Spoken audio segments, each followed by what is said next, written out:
And welcome, Hoosier Nation, to our 166th episode of the Hoosier Sound, where we are the official podcast of Indiana HQ. Our mission and goal is simple. We want to bring in-depth analysis and coverage for Indiana University sports to as many fans as possible across a multitude of modern platforms. I think we're going to have a few more fans this week. Those bandwagoners are coming to Bloomington. We're recording this edition of the Hoosier Sound on October 27th, 2020, where I'm your host, Nithin. Here with me tonight is my usual partner, Matt Lukens. Matt, we're going to get into this Indiana Penn State finish in a second, but how's life going in general? You watching the World Series? Do you want anything else stand out to you in the football world this past weekend? Is there anything else you wanted to talk about? What's going on? Well, I'm watching the World Series as I think most people are. It's been actually a really good series so far. Of course, local team Tampa is in the World Series. Are they local? They're like 3 hours away. I don't know. We'll call them local. Tampa's in the World Series. You got the Dodgers, who are good, of course. And I'm kind of rooting for the Dodgers only because I want to stop seeing the Dodgers pay people so much. I feel like once they win, they'll stop having the highest payroll in baseball. So I'm just wishing for that to go away. So go Dodgers so that they are no longer the super giants that they are. And from the football world, it was nice to have Big Ten football back, of course. It was even better with IU winning. The NFL was great this weekend. I won my fantasy league game by 60 points. And I'd like to thank Kyler Murray for that. So and Andre it's Andre Brown, right, for the Titans, former IU wide receiver coach is AJ Brown? Yeah, AJ. No, I said AJ Brown. AJ Brown. Who is Andre Brown? Andre Brown used to be a corner at Indiana. Thank you. That's where my brain went. Yes, AJ Brown. Yeah, messing his name up, but yeah, former IU receivers coach at Ole Miss. Yeah, Grant exactly. Yeah, Grant Hurd was who is still the wide receivers coach at Indiana. Used to be Brown's wide receivers. He used to be Brown's wide receivers coach over at Ole Miss. It's actually Arthur Brown is AJ Brown's first name. So that's a fun little fact. But yeah, let's jump right into it. I mean, we're all still, I think, buzzing from Indiana's huge 36-35 win over number 8 Penn State, at least at the time. The new AP rankings came out. IU is now number 17. Whereas the Nittany Lions are one peg back at number 18. It was funny looking at some of the ballots from each voter. The opinions of both Indiana and Penn State are all over the board. People dropped Penn State from their top 25 individually. People still didn't have Indiana in the top 25 even after the win over a number 8 college football powerhouse. So I don't know. I don't really want it to get into the heads of all those top 25 voters. No, but I think that's fair. When you look at the game, right, it was a fluky ending. You know, we earned it, right? People can say we deserve to win the game because we made the plays on the field to get there. True, but in the circumstances, it's no lie that Penn State had a 99.9% chance to win it at one point.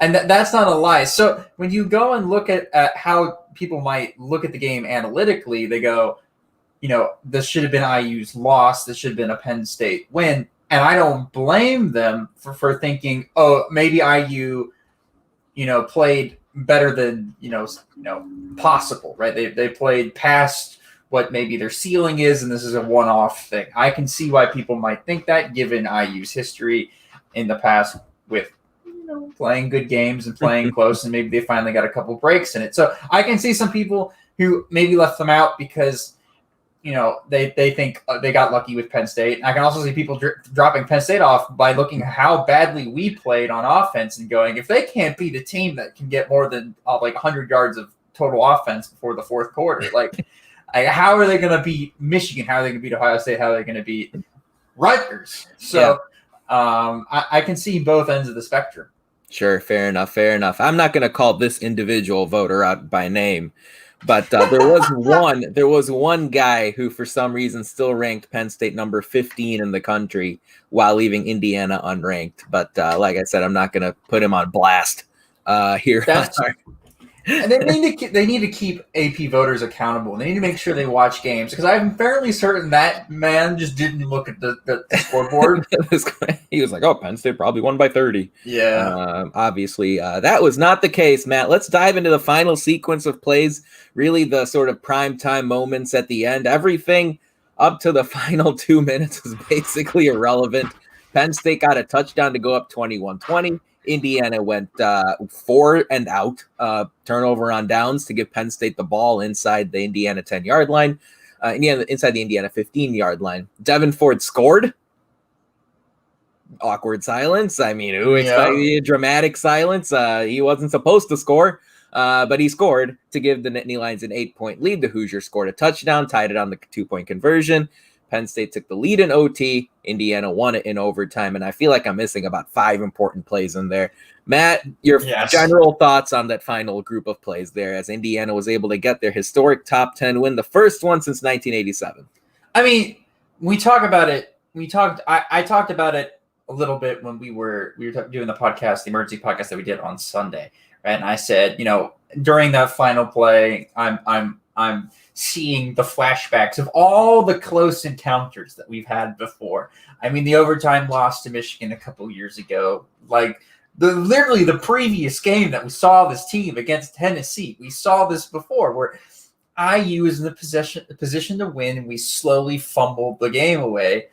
And finally, we made the plays that needed to happen in the moment to win a game. And that is what teams like IU need to start doing to get, in a position where they can have more talent than the other team. They can have, better coaching than the other team. What needs to happen is they just need to have a couple sets of plays in the clutch that go their way, a couple 50-50s that go their way, and IU got them. By the way, IU was not the only team this weekend to win on a running back scoring when he shouldn't have been scoring. I'm looking at you, Todd Gurley, on my fantasy team, scoring for the Falcons, who eventually lost to I believe it was the Lions. Did they lose? Yep.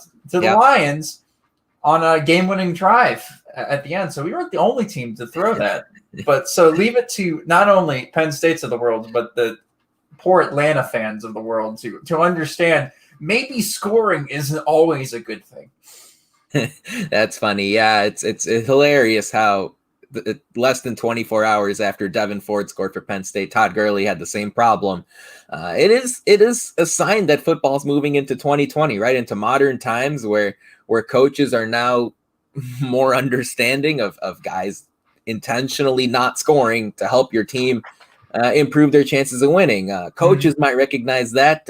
Some may not. Of course, as you can see, some of the running backs across football need to. That has to be the most impossible thing in the world, Nithin, though. Like, you grow up your entire life just dying to get into the end zone as a running back, and then to be told you can't run in the end zone when you're like untouched.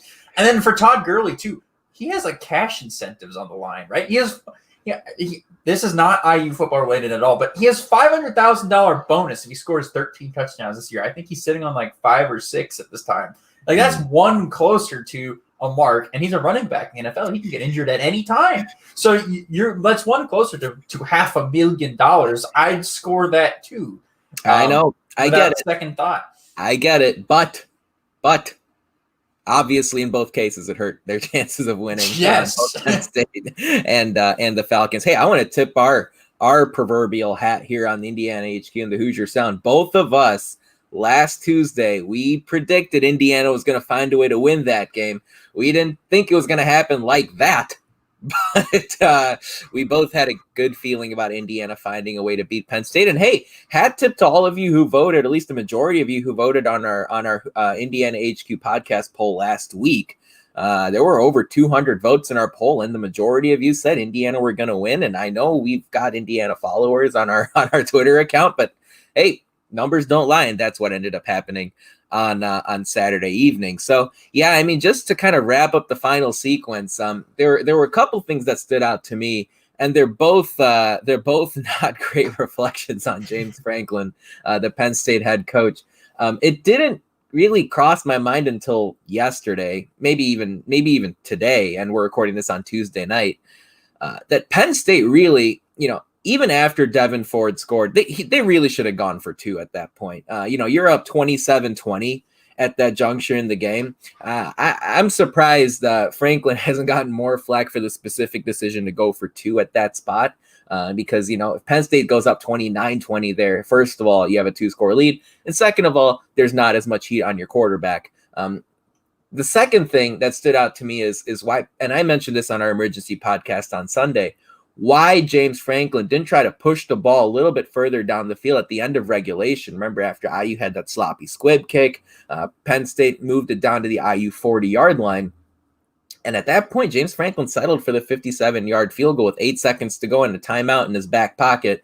If I put myself in his shoes, and I bet he's thinking about this even today, if he could do it all over again, he probably would have tried one more play and then called timeout to push that kick a little bit closer. But Matt, as you look at the box score, the final stats from Indiana's win over Penn State, what stands out to you as things that Indiana can really build on going forward here as they enter week 2 against Rutgers? Is it saying that the lack of offense is something that they can build upon? I mean, when you look at it, we had 200-something yards of offense at the end of the game, but really at the end of 4 quarters, we had like 140 yards of offense.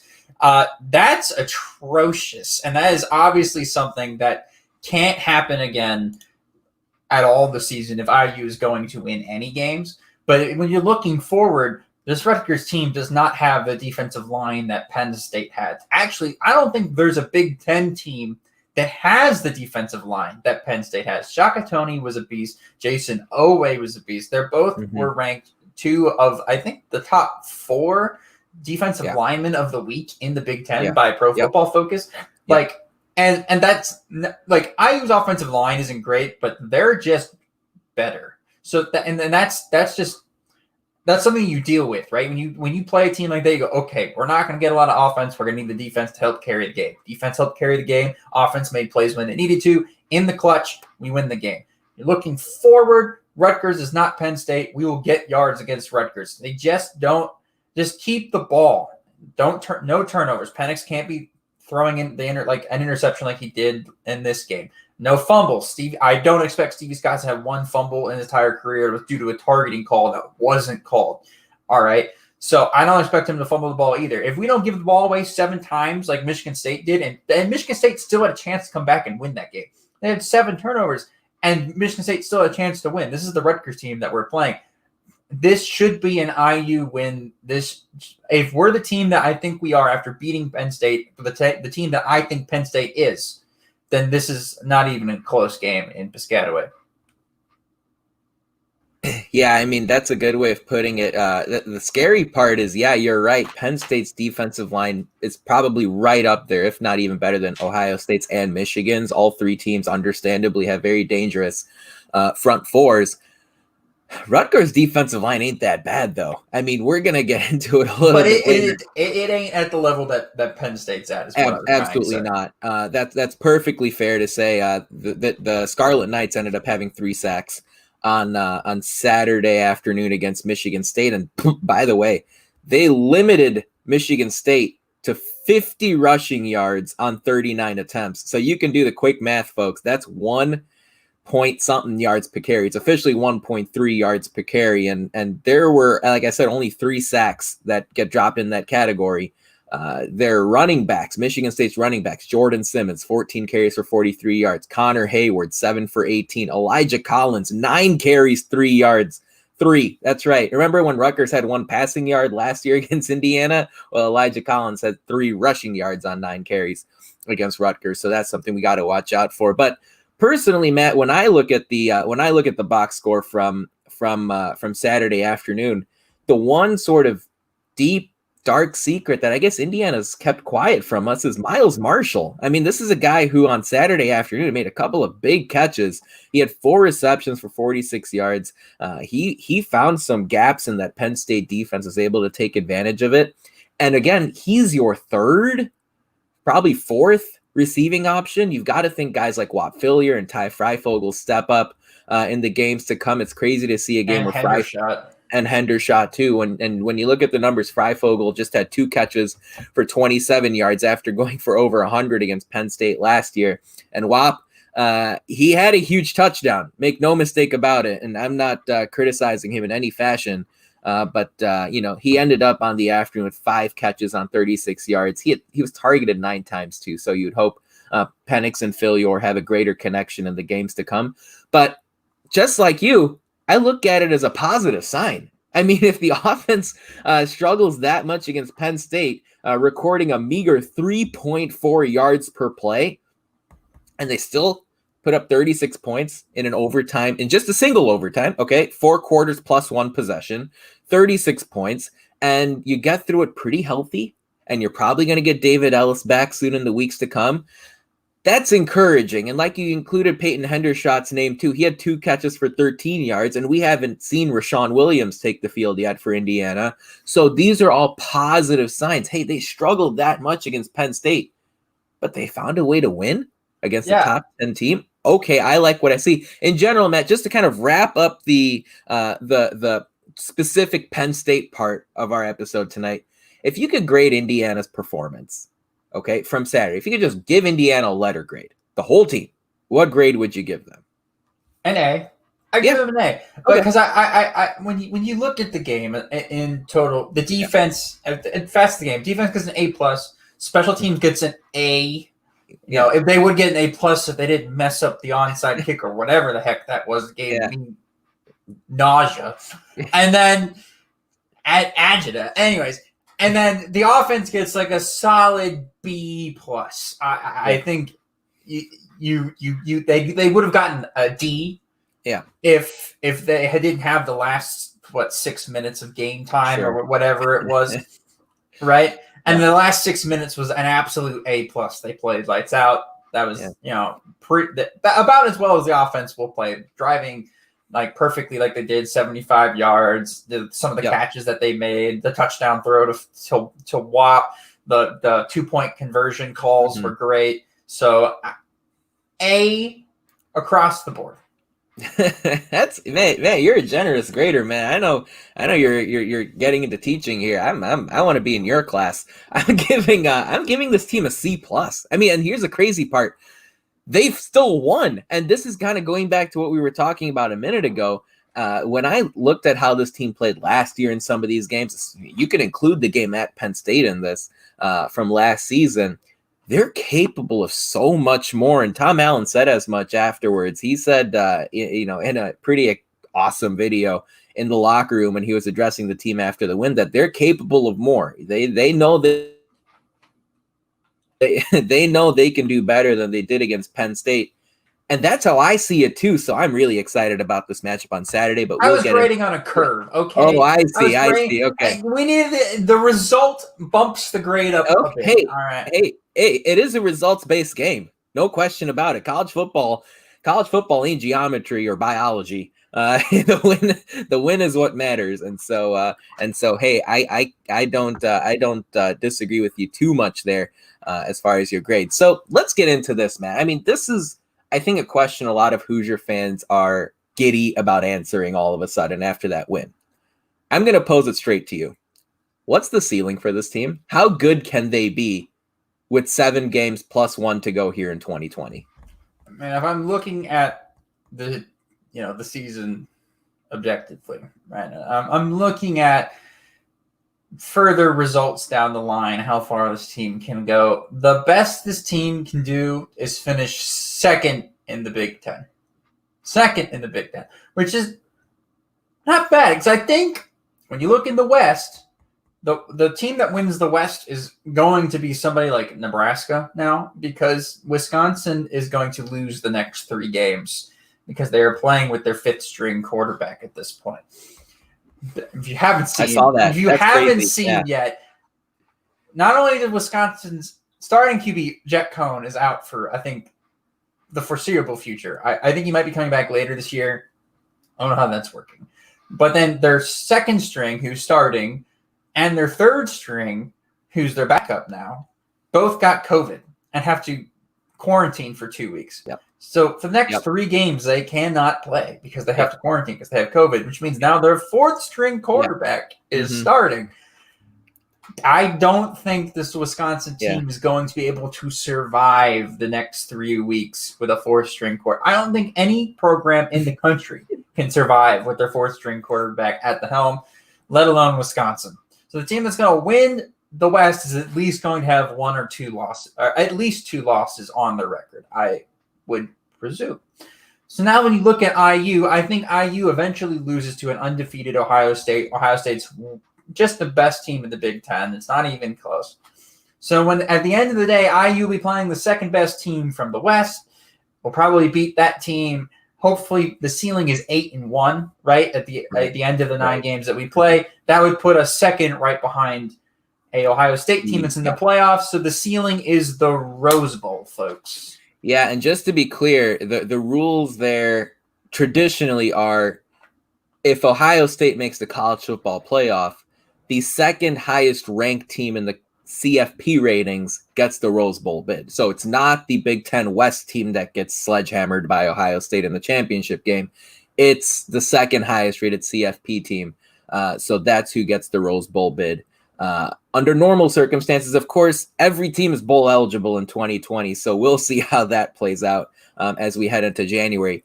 I agree with you. As far as ceiling is considered, I just don't see Indiana, especially the way they played Saturday, finding a way to beat Ohio State. And so I'm gonna agree with you as far as the ceiling's concerned. But that's still really exciting, isn't it? I mean, to realistically talk about the possibility of a Rose Bowl, if you're talking about sort of the average or the most expected result for this team now, I'm going 5-3, maybe 6-2. I mean, this team could definitely beat Michigan and Bloomington, or I would say, or find a way to beat Wisconsin and Madison. I don't think they're going to do both. So, I'm looking at this and saying 5-3, 6-2. That's probably where Indiana can expect themselves to end up this year. But hey, I found this interesting over on DraftKings Sportsbook. Indiana right now is the 9th highest odds to win the national title. Fun fact. All the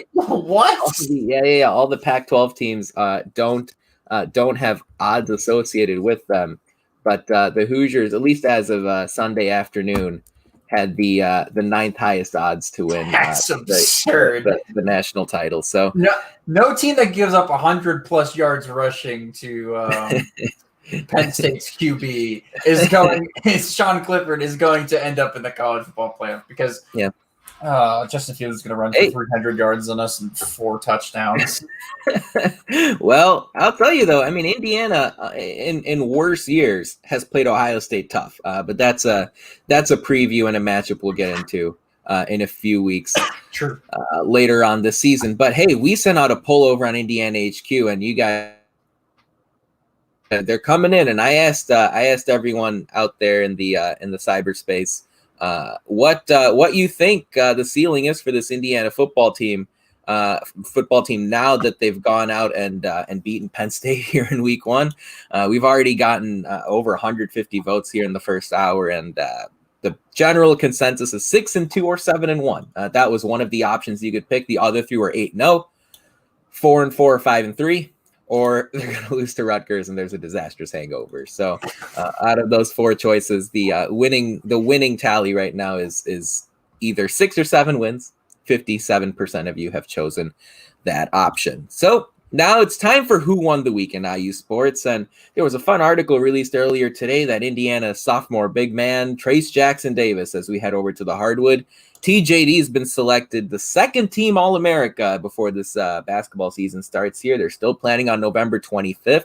TJD is the 3rd highest rated Big Ten player of the various teams that CBS Sports put out there. Iowa big man Luka Garza, as well as Illinois point guard Ayo Dosunmu, were first teamers according to CBS Sports. But hey, TJD got a second spot. I'm a little surprised Kofi Coburn didn't get mentioned, but hey, you know what?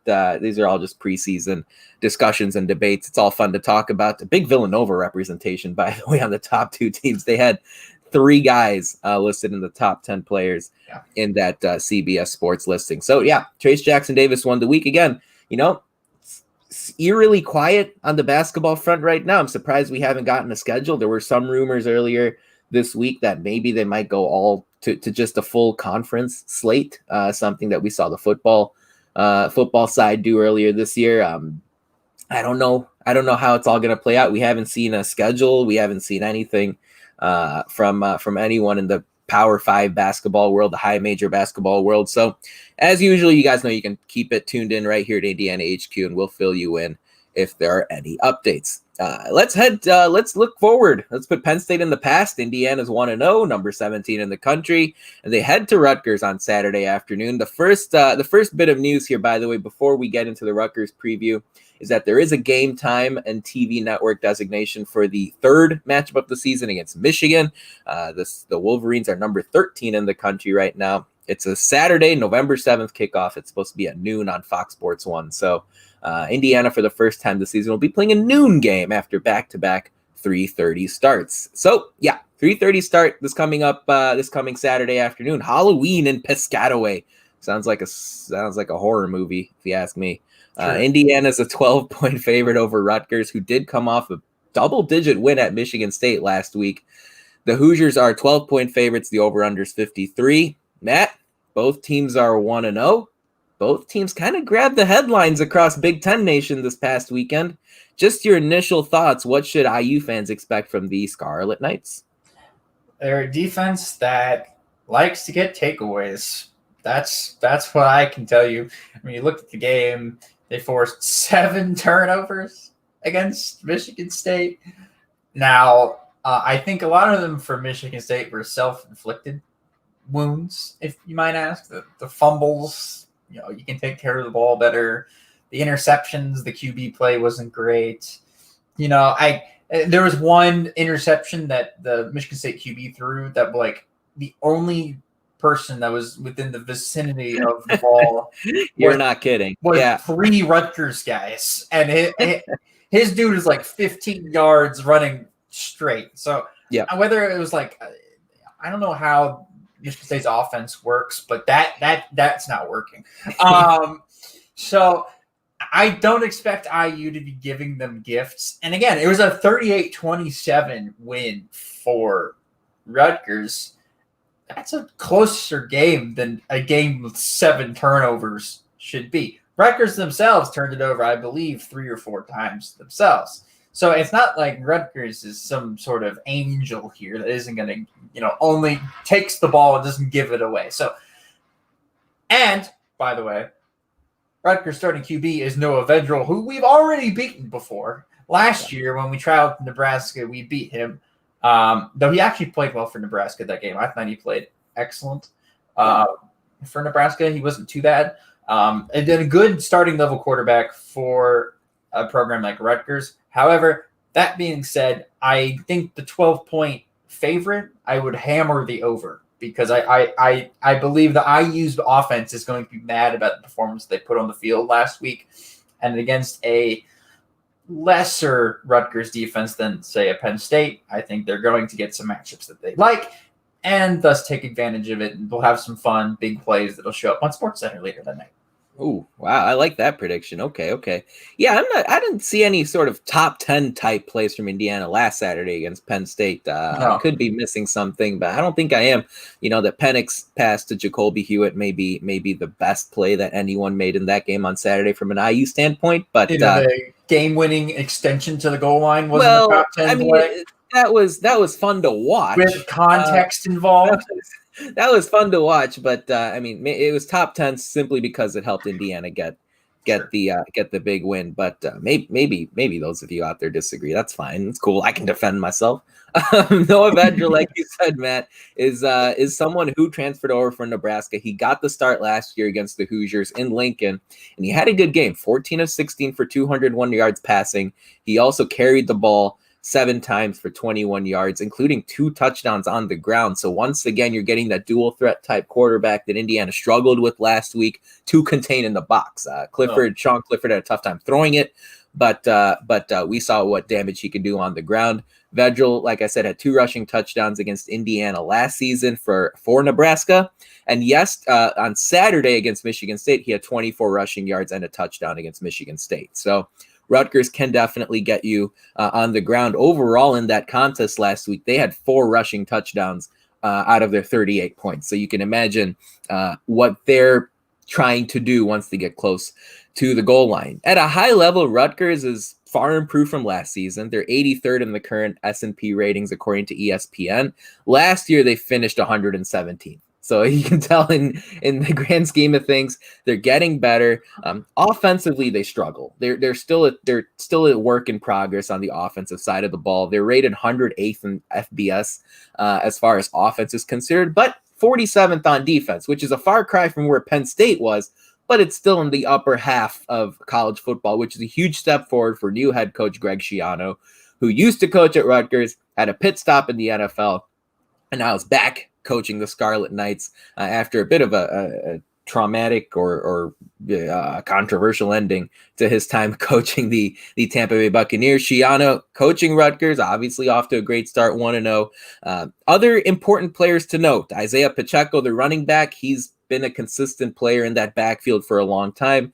On Saturday against Michigan State, he had 61 rushing yards and 2 touchdowns against the Spartans on 19 carries. Aaron Crookshank is an interesting player. He transferred from Wisconsin to join the Rutgers skill position core this season. Crookshank only had 1 catch against Michigan State, so he doesn't stand out statistically. But as you can imagine, if Wisconsin thought he was a good fit, he's a dangerous player to watch. On defense, Rutgers has a solid group of players on that side of the ball. Middle linebacker Olakunle Fatukasi was rated one of the highest defensive players in week 1 last week by Pro Football Focus. Just behind, like you said, Jason Owe of Penn State, who had a really good game for the Nittany Lions. A couple other players to keep an eye out for. Elorm Lumore, a defensive lineman who wasn't sure if he was going to return this season for Penn State. Lumore had 3 sacks last season. What's that? For Rutgers. For Rutgers. I'm sorry. I misspoke. Yeah. Lumore could play for Penn State. I mean, he's that type of player. Yeah. He had 3 sacks last season in limited time. He could be a real dangerous player for the Nittany Lions. I also like Malik Barrow, who he may not play too much, but last year he was a pretty big force for the Scarlet Knights. He's a senior type player. Then we've also got a couple interesting defensive backs, Trey Avery and Avery Young. That's right. One guy's last name is Avery and one guy's first name is Avery. They're both dangerous. So definitely got to keep an eye out for them. Both guys gave Rocky Lombardi, Michigan State's quarterback, a ton of trouble last week as Michigan State, like I said, fell to Rutgers 38-27. Rutgers also has a stud punter. Adam Korsak was a second-team All-Big Ten guy last season. Rutgers only All-Big Ten nomination. So hopefully we see him a lot on the field. If he has a great day punting, that means Indiana's defense is doing their job. So Matt, when you look at IU's offense against Rutgers' defense, what are some things that stand out to you? And hey, look, Michael Penix is going to have to deliver again against a dynamic secondary. Yeah, I mean, Rocky Lombardi, who is not, his last name might be Lombardi, but he is no, the other Lombardi is not very similar to Rocky Lombardi. Went 31 for 43 for 319, 3 touchdowns, 2 interceptions against this secondary. This secondary gave up 319 yards through the air to Rocky Lombardi. And an offense that gave away the ball 7 times.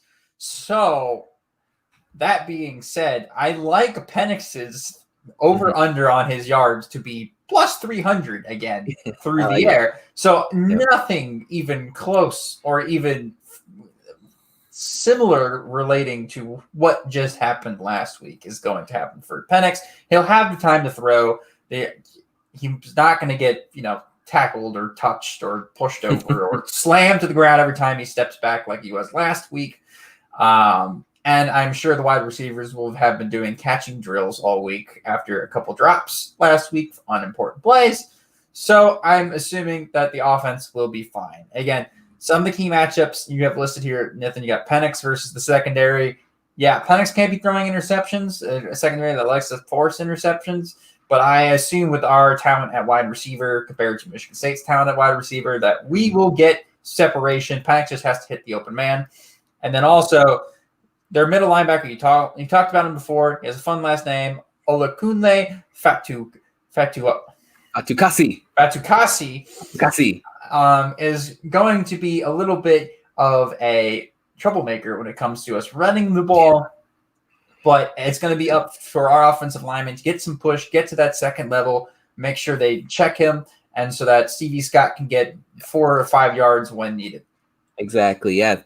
Rutgers, I should say, had 3 guys with 10 tackles in that game against Michigan State. At least 10 tackles, I should say. The 2 linebackers I talked about, Fatukasi is the one guy. Tyshawn Fogg led the team with 14 last week, and Fogg also had 2 tackles for loss. That's a really, really dangerous group. It's the strength of their defense.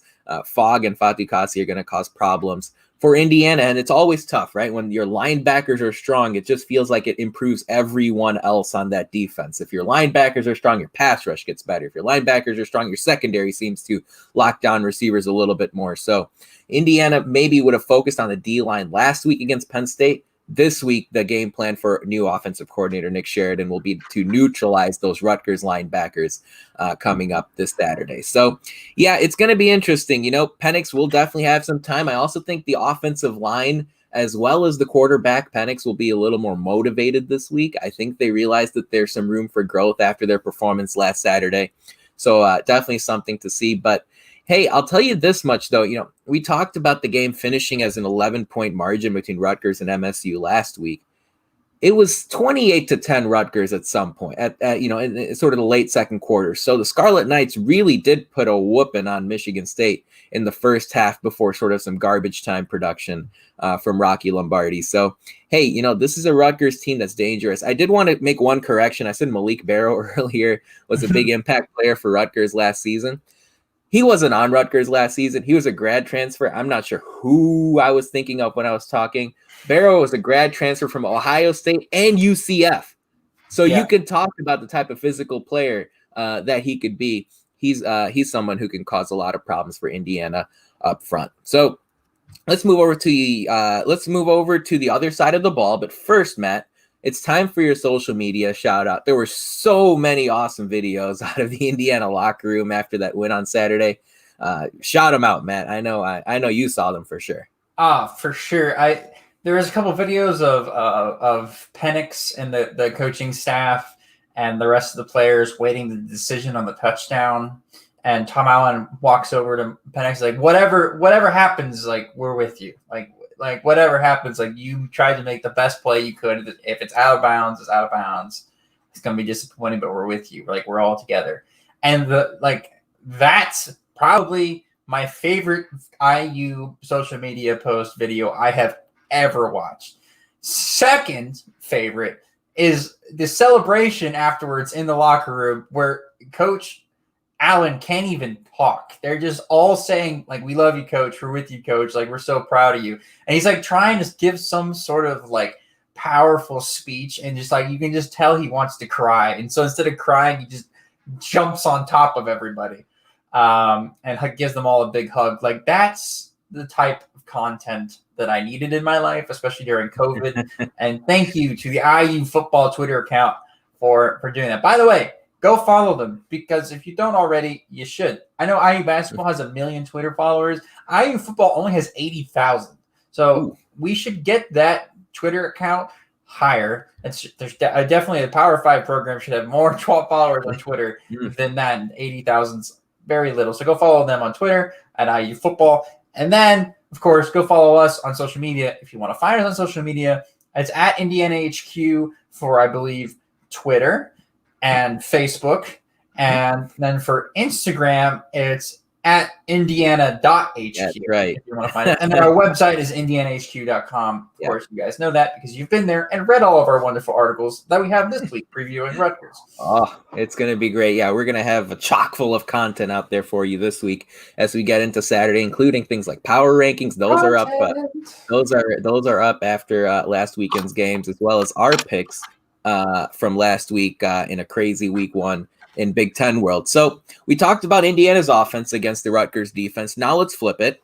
Rutgers offense, as we said, is undoubtedly the weak link on that team. But Indiana's defense, as we noticed, but Indiana's defense, as we saw last Saturday, is playing with a bit of a chip on their shoulder. Kane Womack's getting a lot out of this group. They're getting some pressure in the backfield. They're containing the run. They're forcing takeaways when the QB throws the ball. Matt, this Rutgers offense is going to be a real big decline from what we saw against Penn State. What are you expecting out of the IU defense on Saturday, and what matchup should we look for? Look, for the first one is obviously the one weakness that we saw on Saturday was Sean Clifford running the ball. And that's no secret. A lot of the dangerous threat that Penn State brought was Sean Clifford with his legs and making plays. And at the end of the game, him rolling out and extending the play was the problem and what ended up causing that touchdown in overtime. I think the defense maybe holds them to a field goal if he doesn't break out of the pocket and get around contain and all of a sudden has time to throw the ball. So that type of dual threat is something that we're going to have to deal with Vedral. Vedral's a good runner. We've played him before, so we actually have some tape on him, which would be nice. Literally of the IU defense playing him. He played well in that game too. I think he ran for a couple touchdowns in that Nebraska game when we played them at Nebraska last year. So that's something that we're going to have to look on and improve on. I look at somebody like Micah McFadden to take this at heart. Take this in stride and go, okay, like he's my assignment. Like I got him. I'll pick him up this week. Like make sure he's not a threat. So one of the linebackers is going to have to do that. Or Brian Fitzgerald at the Husky position, who's like, do we call the Husky a linebacker? But it's not really a linebacker. It's whatever. There is a lot of versatility to that spot, but yeah. Mm-hmm. Yeah, so that is one. And then obviously Isaiah Pacheco, we've talked about him, I think, previously a little bit. But he's a junior running back for Rutgers, and he was a lot of what caused Rutgers to do well on offense last week was they established the run, and then that play action over the top with Vedral was killing Michigan State's defense. So the defense definitely has to make sure that Rutgers can establish the run. So therefore, the play action game isn't then unlocked for Rutgers, and then now you're forcing them to throw into what is maybe the best secondary in the Big Ten. So, yeah. Correction number 2, by the way, on this show. Error on Nithin once again. Aaron Crookshank, the Rutgers receiver I talked about, he had 1 carry for no yards last Saturday. He actually did have 4 catches for 43 yards. And that receiving core as a whole, in addition to what you said, Bo Melton is dangerous. Crookshank is a game-breaking type of receiver if he gets his hands on the ball. And then you talk about Pacheco, who last week, 2 rushing touchdowns, but he also had 5 catches out of the backfield for 37 yards. Watch out for him. It's amazing. But sorry, I'm interrupting you, but I just want to overview. It's amazing how much Rutgers has improved in one offseason under Shiano. Mm-hmm. Like it is actually incredible. They have gone from what is the bottom feeders of the Big Ten to us having to talk about them, be like, we better be careful against them. They actually have some hitters. This is a team that had 1 yard rushing last year. Mm-hmm. 1 against us. 1. And now we're talking about them. Well, make sure they don't establish the run. We're like, what? Are you kidding me? But yeah, no, seriously, Rutgers is a good team. And sorry, I didn't mean to interrupt you talking about it's a good call because new offensive coordinator Sean Gleason seems to have really sort of grabbed the bull by the horns, or I should say the BS by the horns last year when he looked at what Rutgers offense was. And now where it's at, they had scored 51 points in 9 Big Ten games last year. They put up 38 in week 1. Now, a lot of those were thanks to some short fields after takeaways, but you still got to put the ball in the end zone, and they scored 5 touchdowns, only got 1 field goal last Saturday against MSU, a team that has a generally stingy defense. So, yeah, I liked what you said. Their offensive line can be a little bit vulnerable. Michigan State had 2 sacks in a game where Rutgers was ahead the whole time, so not too many obvious passing situations. Indiana should be able to go out and get after Noah Vedral, the starting QB. The last note I wanted to make is you talked about Micah McFadden. I'm looking at Cam Jones. I'm expecting Cam Jones and James Head as well to have big games on Saturday for Indiana. Keep an eye on them. Cam Jones is number 4 on the Hoosiers. Head is number 6. He's a defensive lineman, a pass rusher.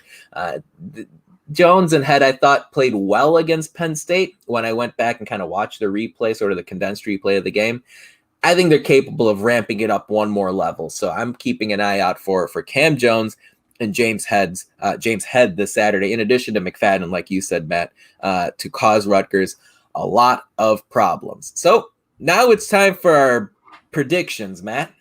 And last week, we both had the Hoosiers beating Penn State, and the Hoosiers beat Penn State. So now as we get into week 2, who's going to win and what score are we going to see on Saturday? That's a tough question. I do think this ends up being an IU win. I think IU's the better team. They have more talent. Again, Pro Football Focus IU had 5 position players in Pro Football Focus, like top 5 for their position groups. Rutgers had, I think, 1 or 2.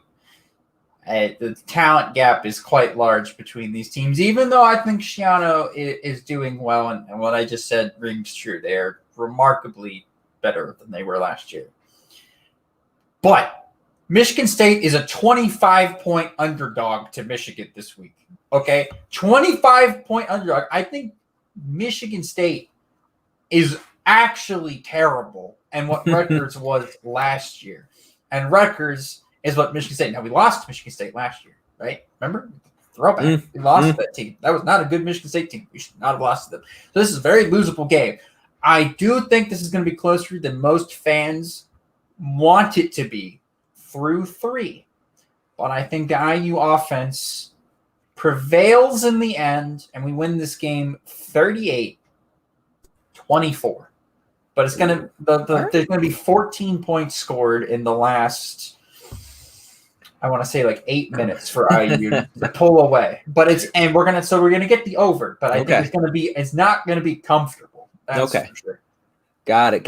I'm going to lead into that uncomfortable a little bit more. I still think Indiana's going to win, but I think this is going to be a game where you get indigestion for about 3 out of the 3.5 hours on Saturday afternoon.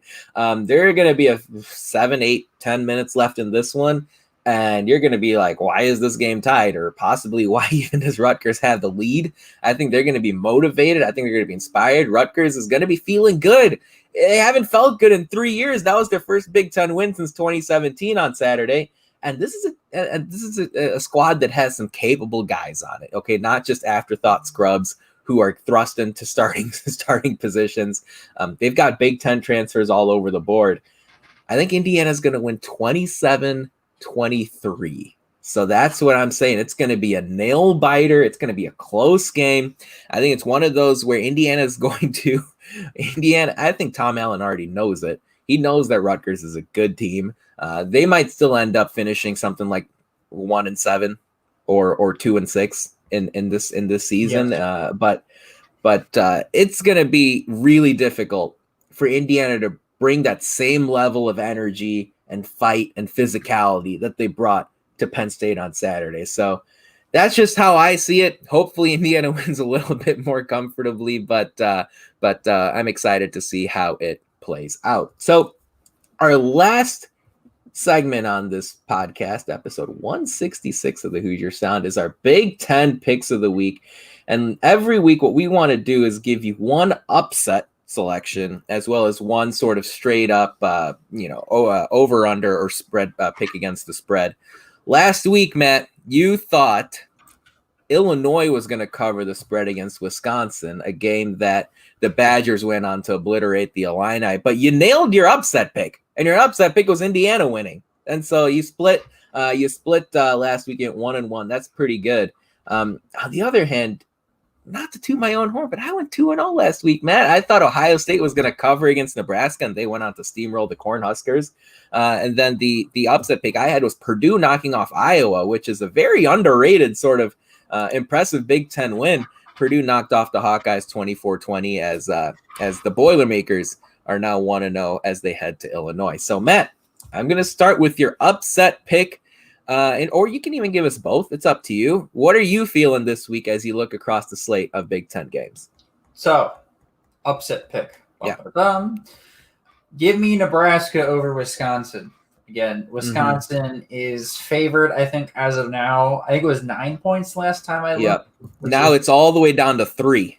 Yeah, believe it or not. I think that is impossible. That Wisconsin could possibly be favored in this game.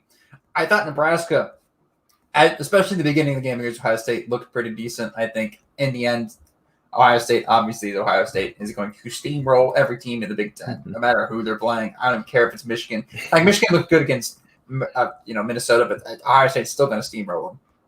So, but give me Nebraska over Wisconsin. Okay. Hate to say that, but give me Nebraska over Wisconsin. Okay. And then for my upset pick. Well, that was your upset pick. For my over-under pick, yeah. I am hammering the over on the Purdue-Illinois game. I think that Purdue, believe they get Rondale Moore back this week. Yep, probably, yeah. I picked for the Illini last week. They lost my trust, so they get punished. This week they're losing by 20 to Purdue. So you've got Purdue covering that 7-point spread as they head to Champaign to face Illinois this upcoming Saturday. As far as my upset pick, there aren't too many choices this week, right? Like Michigan State's not walking into Michigan and winning. That's not happening. I don't think Maryland's going to knock off Minnesota on Saturday. No. Minnesota's going to be angry, especially after losing to Michigan the way they did. Big mad. So honestly, just kind of by process of elimination, I'm actually going to take Illinois to upset Purdue on Saturday. It's a home game in Champaign. I know Illinois looked really bad against Wisconsin, but Wisconsin makes a lot of teams look bad. I think Purdue, it's going to be tough for them to bounce back. I shouldn't say bounce back. Not so much bounce back, but rather Purdue sort of bringing that same energy. Like I talked about Indiana after beating Penn State. I think heading to Illinois is a really tough matchup for the Boilermakers, especially with Illinois having an extra day of rest and recovery. My spread pick is actually going to be Iowa to cover 2.5 against Northwestern. Northwestern's coming off an awesome win over Maryland, and Peyton Ramsey, the former Indiana quarterback, absolutely blasted the Terps to the tune of something like 250 yards and 2 touchdowns. Didn't turn it over.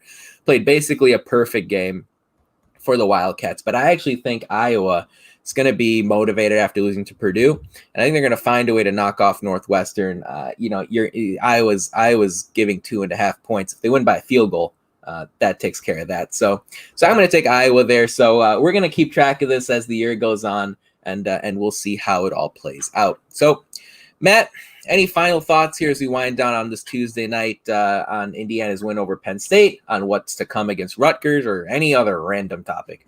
Yeah, just don't underestimate being stuck in New Jersey on Halloween. That's all I'm saying. It's going to be a close game. I talked about how the defense for Rutgers isn't on the same level as Penn State. I think that's pretty obvious. I don't need to force that down your throat at this point. But we're going to have our struggles. We're not going to look good on 1 or 2 drives. Don't be like me and ask for Nick Sheridan to get fired on Twitter because it's not a good look. But yeah, no. So I do think IU wins. And look, be happy with where the program's at. I don't think I need to preach that to anybody. I don't think there's anybody out there asking for people to be fired after this week's performance. But if there are, don't be. This is the best spot IU's football program has been in the last 20 years. And I don't think I need to to stress that to anybody. We win this week, and we are 2-0, ranked in the top 15 for sure, against probably a top 10 Michigan team at home. And it's going to be a national TV game for an IU program. And that's a spotlight. And something that I haven't talked about, I want to talk about on our podcast with on Sunday, but I didn't have the time to because we went for an hour and 15 on that podcast because we were so excited. But the recruiting implications of this win are humongous. And Penn State's a team that we recruit against all the time for players because we recruit from the same regions: the Ohios, the Michigans, the Pennsylvanias, the Virginias, the Florida, the Floridas of the world too are all feeders for a school like Penn State, and also feeders for a school like IU. Grant Hurd is known for recruiting players out of the South. We've had Nick Sheridan is known for his recruitment in the Midwest. These are Mike Hart. Yeah. So these guys are known for showing up to the game with Penn State's offensive coordinator sitting in the crowd with them, watching the same darn recruit talking about the same darn things in the stands, being like, "Oh yeah, this guy, I really like this guy's speed. This is great. It'd be great in our program." The West Wing shows that we can compete with them. And that's something that, when you walk into a parent's home, okay, yes, look at what Tom Allen says to his kids and what he means to the program. Okay, yes, look at our position coaches and what they've done at former schools like Grant Hurd did at Ole Miss to, recruit and build up players to an NFL caliber. Okay, that's cool, but you guys don't have results yet. You don't have a win. You don't have something that says, some proof that says, yes, this thing that's going on in Bloomington is real. We now have something that you can say and show up to a parent's house and give them the game film and say, look, I know it's unbelievable. You're not used to seeing IU Bloomington talked about in football, right? But here we are. We are a thing. We're building something in Bloomington. We want your kid to be a part of it. Oh, yeah. By the way, look at all the reactions that the kids had to winning, what they did for Tom Allen. Look what he can be for your child. Oh, look what insert Michael Penix is getting talked about on national TV about his performance and how maybe later down the line this year he's going to be in line for an NFL draft pick. Oh, look at insert Stevie Scott, somebody who wasn't a running back, who we came and our positional coach said he needs to be a running back, and we gave him the reins. That could be your kid. And he was a 3-star recruit. What happened to your 4-star? Your 5-star son that I'm sitting in the living room with, he can be the difference at this program that already has proven that we can get the results. This is what we're talking about here. This win catapults IU into a different level of recruiting. Before it was the, okay, we believe you crowd. Now it's the, okay, we've seen it crowd. And that crowd is a lot larger than the we will believe it before we see it crowd. Yeah, and I think that's fair. And all the stuff you said is going to make such a big impact. I think I saw a stat the other day, Sunday morning at some point. Penn State had something like, I think it was 35 4- and 5-star players on their roster. Yeah. Whereas I think Indiana had only 2 or 3, and yet guess who won? Albeit after 4 hours of very, very painful football watching, to say the least.